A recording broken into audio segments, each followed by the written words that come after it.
Good morning students, welcome to the session on operating system. In our previous lecture we have started about the CPU scheduling and we are knowing the basic concepts which are related to your CPU scheduling. In the previous cases we have seen this CPU and IO burst cycles. I hope it is clear to you people. The CPU burst is nothing but the CPU burst is when the process is being executed in the CPU. If you are processing CPU, then it is called a CPU burst time. Okay. If your process is waiting for IO, then it is called as IO burst. Okay, this is what we have discussed in the previous session. And in today's session also we are going to see few more concepts which are related to your CPU scheduling. In that, the first thing that I am going to discuss is your CPU scheduler. CPU scheduler will select the processes from the ready queue. Okay, we have seen few states about your processes. From the ready queue, it will be taking out the processes which are ready to execute. Okay, and it allocates the CPU to one of them which are ready to execute. Out of that, we will be selecting one process I can say, to which we are going to give the CPU so that it can complete its execution. Queue may be ordered in various ways. Okay, processes may come in any manner. We will be having a lot of issues regarding to the processes that we have discussed in earlier sessions.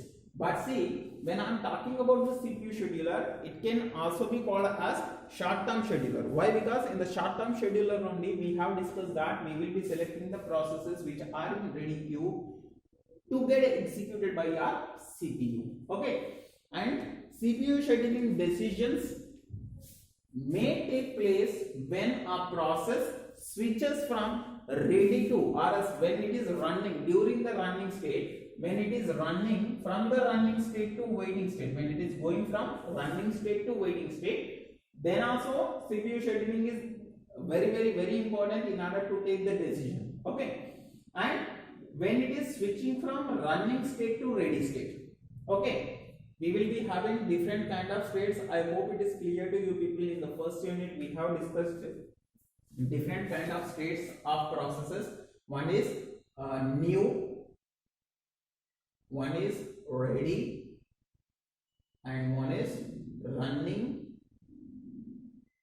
and one is waiting, and the last state that we have seen is terminate. These are the states that we have discussed about the processes. This is the new state when it is entering into your system. When it is ready to execute by your CPU, then that will be kept in your ready queue. And when it is being executed by your CPU, then that is nothing but your running state. And when it is waiting for any IO devices, any event to occur, then it will be in waiting state. When it is completing its execution, it should be terminated, so that we can say that it is in terminated state. Okay, terminated state. CPU scheduling decisions, it is very important in order to schedule the CPU, in order to be the CPU busy always, in order to attain the CPU utilization. We will be having these four cases in which the decision has to be taken. The first case is when it is moving from running, when it is going for running to waiting state, then the decision has to be taken. Okay, to which process the resources has to be given, to which process the CPU has to be given, and how much time it has to be waited. Okay, that will be taken by your CPU schedule. Okay, and switching from running to ready. In some cases, while we are running the processes, we will be switching from running to ready state. We will be having few interrupts, I can say, where we will be having interrupts regarding your hardware components or as the software components, I can say. Interrupts are nothing but the errors, I can say. We will be moving from running to ready again. Okay, where it will be halted, I can say. Again, it will be sent to your ready queue so that it can get executed again. Okay, and switches from waiting to ready. If say suppose if our process is waiting for some IO, then it will be waiting for the IO. When it is completed IO devices, then it will be going for ready queue in order to execute by your CPU. And the last thing that you can see is terminate. While it is completing its execution, then it will come and it will terminate itself. Okay, so that the CPU will be available for other processes. Okay, scheduling under 1 and 4, that is switching from running to wait state and terminate state. These are non-preemptive. Why? Because in these two cases it is running and it is waiting for the IO and it is completing its execution, it is terminating itself. It is not giving any control to other processes. If say suppose P1 is taking the control in order to execute by your CPU, then it is running and it is waiting for the IO, it is waiting for some event to occur, it is completing its execution and it is terminating. Then that is nothing but your non-preemptive processes. Means to say that once if you are giving the processor to the process, then it will complete its execution. Until or unless it completes the execution, it won't provide the CPU for any other processes. That is your non-preemptive scheduling, I can say. But the remaining sessions will come under your preemptive schedulings. Okay, all other scheduling is preemptive scheduling. Why? Because the control will move from one process to other process in order to attain what? CPU maximum utilization, I can say. CPU maximum utilization can be attained while we are switching from one process to other process. Why? Because while it is waiting for IO, while it is waiting for event to occur, then your CPU time will be wasted if it is sitting idle. Then in order to not happen that, we will go for preemptive scheduling. Okay. Here we will be considering the shared data and preemption while kernel mode, while we are executing in the kernel mode, and consider the interrupts occurring during the crucial OS activities. When we are performing any operations onto our processes, these preemptions are very important. Why? Because say suppose if you are performing some application system calls, means to say that if you are running some application onto your system, if you are executing them, then in between if the system call occurs, system calls must be executed first, then only you can execute other things. In that way we need to interrupt the application processes. Then after we will be executing the system processes and then we will come to your applications. Like that we need some procedures in order to attain the multi-programming, in order to attain what? Your maximum CPU utilization. We will go for preemptive scheduling. Okay, and we will be having different kind of schedulings in order to attain the CPU maximum utilization. We'll see one by one, but in order to understand them, we need to have the knowledge regarding this CPU scheduler, long-term scheduler, short-term scheduler, and your medium scheduler that we have discussed earlier. And see one more terminology which is related to your CPU scheduler is your dispatcher.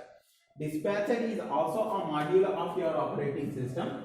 Dispatcher is also a module of your operating system. Gives the control to your CPU to the processes selected by short-term scheduler. That is your CPU scheduler.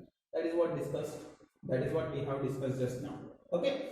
This short-term scheduler will pick the processes, okay, to which the process has to be attained. Your dispatcher will assign the CPU or else gives the control to your CPU to which it has to be assigned. Okay. And not only that, it will be having few more responsibilities like switching the context. Switching the context means to say that from one process to other process, it has to be moved from one process to other process. CPU has to be given with some other processes also if it is waiting for something else. Okay, switching among the modes, kernel mode to user mode and user mode to kernel mode has to be done by using your dispatcher, I can say. Jumping to the proper location in the user program to restart the program. Say suppose this point can be discussed by the example, I can say suppose P1 and P2 are the two processes, and if it is getting executed, I3 instruction 1 instruction 2 has been executed. When we are executing the I3, interrupt came or else some IO request came, then it is halted. Okay, it is waiting for IO, and this P2 has given CPU and it is executing some I4 instruction within it. Then again if it is completed IO devices, then it has to execute it from I3, not from I0. Okay, instruction 0, instruction 1, instruction 2, like this we will be executing now. But see, we have completed up to I3. From the I3 I need to start the execution. That will be taken care by your dispatcher, I can say. Okay, from one process to other process, it will be moving from one process to other process by using your dispatcher. It is a module, it is a part of your CPU scheduling, I can say, where it will be switching among the processes. That is nothing but your context switching and switching to the user mode to kernel mode to user mode. It will be taken care by your dispatcher, I can say, and jumping from a proper location to the user program, I can say, that will be taken care by your dispatcher. Okay, and there will be a dispatch latency time it takes for the dispatcher to stop one process and start another process. As I said you people in the example, P1 has executed up to I3. P1 is executed 3 statements like I0, I1 and I2. And after this it is waiting for something. Then I need to stop this and I need to take the P2. Okay, the time taking for stopping this and starting this is nothing but your dispatch latency. Okay, we need to reduce this dispatch latency while we are doing the CPU scheduling. It is very important, I can say, in order to handle the CPU scheduling. Why? Because your dispatcher will be a module which will be switching among the processes. Those are available in your schedule. Okay, and not only that, we will be having few more terminologies like CPU utilization, throughput, turnaround time, waiting time and response time. Now let us try to understand these things. Okay, CPU utilization keeps the CPU as busy as possible. This is what our motto is while we are preparing the CPU scheduling. See, whenever we are having multi-programming, we can use the maximum CPU utilization. When you are having a uniprocessor, you people will be waiting for the process that has been assigned to CPU that has to complete, then only you can go for the next thing. Until or unless it completes, you can't do other things. But in case of multi-programming, what we will do is, we will be having number of processes that has to be executed by your CPU. Always one or the other way it will be performing some process. Okay, if say suppose P1, P2, P3, P4, P5, so many processes are there, then if P1 halted, then P2 will be taken into your CPU, P2 halted, P3 will be taken into your CPU, like that. Always it will be in a busy manner, I can say, it will be in a busy mode in order to execute some processes. Okay, so that you can say that we have successfully used the CPU. That is what the maximum extension, I can say, where we will be using the CPU utilization, making the utilization of CPU in a successful manner, I can say. Okay, and see the second one, that is throughput. These are the number of processes that completed their execution per unit of time. Say suppose per second we are completing these many processes, per milliseconds these many processes, per 1 minute these many processes has completed. Like that we will be saying, Mama, that is nothing but your throughput. How many processes has been completed by your processor within a particular time is nothing but your throughput. Okay, and then turnaround time. See this, there will be a slight difference between your throughput and simply I can say these are nothing but the inputs, I can say. How many processes has been completed by the CPU. But turnaround time, you see, amount of time to execute a particular process.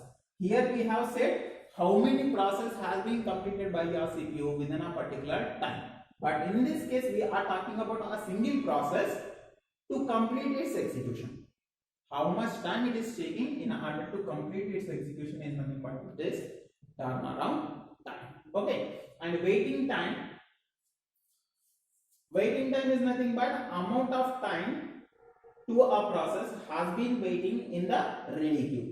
Okay, in a ready queue we will be having number of processes, say suppose P1, P2, P3, P4, like that we will be waiting for in order to execute by your CPU. But how much time it is waiting in the ready queue, that is what your waiting time is. Okay, how much time you are waiting for your turn to come, that is your waiting time. And see, this is the response time.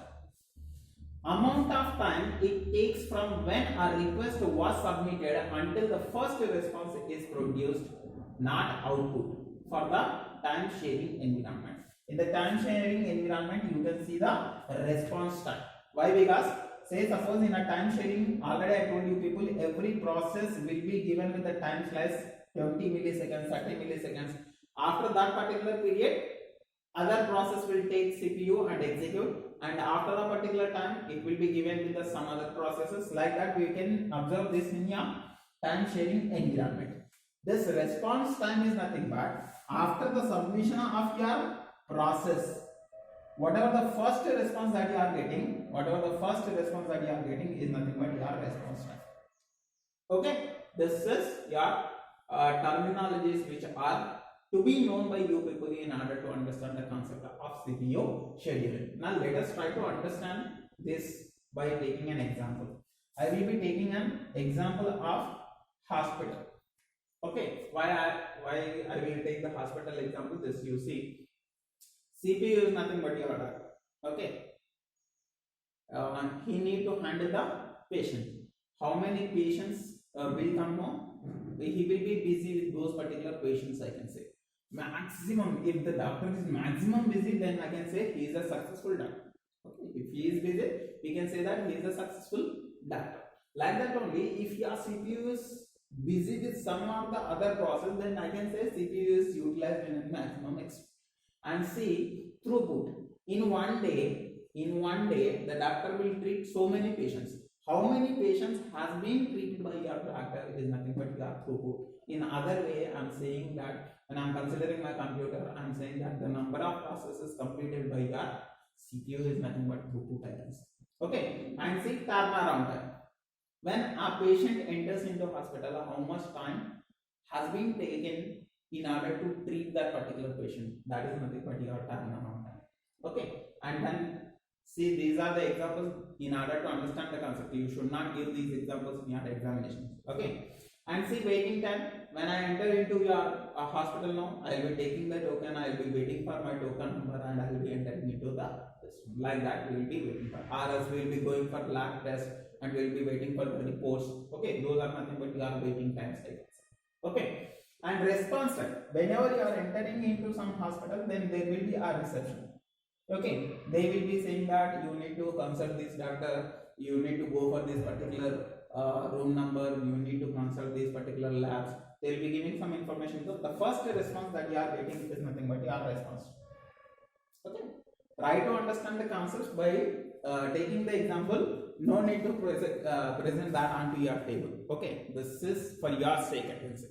Okay, these are the terminologies that you people should know so that you can easily understand these particular CPU scheduling concepts. In our next lecture, we will be discussing about the CPU scheduling algorithms. Different kind of algorithms will be there. Those will be discussed in our next lectures. Okay, I hope it is clear. In our today's session, we have seen short-term scheduler, that is your CPU scheduler, and preemption scheduling and non-preemption scheduling. I will discuss that again. Preemption scheduling is nothing but you can stop some process and you can take out the processor and you can assign that processor to some other process in order to execute. Again, you will come back to the previous processes and again you people will be executing that. That is nothing but your preemptive schedule. Means to say that you will preempt some process and you will take out the processor and you will be executing some other processes, I can say. But in the second case, non-preemptive means once the processor is assigned with the process, then until or unless that particular process completes, it won't release your CPU. I can say that is your non-preemptive scheduling. Okay, and we have seen 4 cases where the decision has to be taken. Okay, that is moving from switching from running to ready state and switching from running to waiting state, and then we will be having terminate state, jumping to the ready queue. Okay, we have seen these 4 cases, I can say. And then we have seen about the dispatcher. Okay, dispatcher is a module of your CPU scheduling where it will be taking the decision to which process we have to give the CPU control. Okay, and it will be having some more responsibilities like to which instruction we have to go for the execution. Means to say that where we have halted and from where we have to start the execution. That will be taken care by your dispatcher I can say, and few more terminologies that are related to your CPU scheduling is like this: CPU utilization, throughput, turnaround time, waiting time, and response time. I hope it is clear to you people. That's it for now. See you in the next one. Thank you.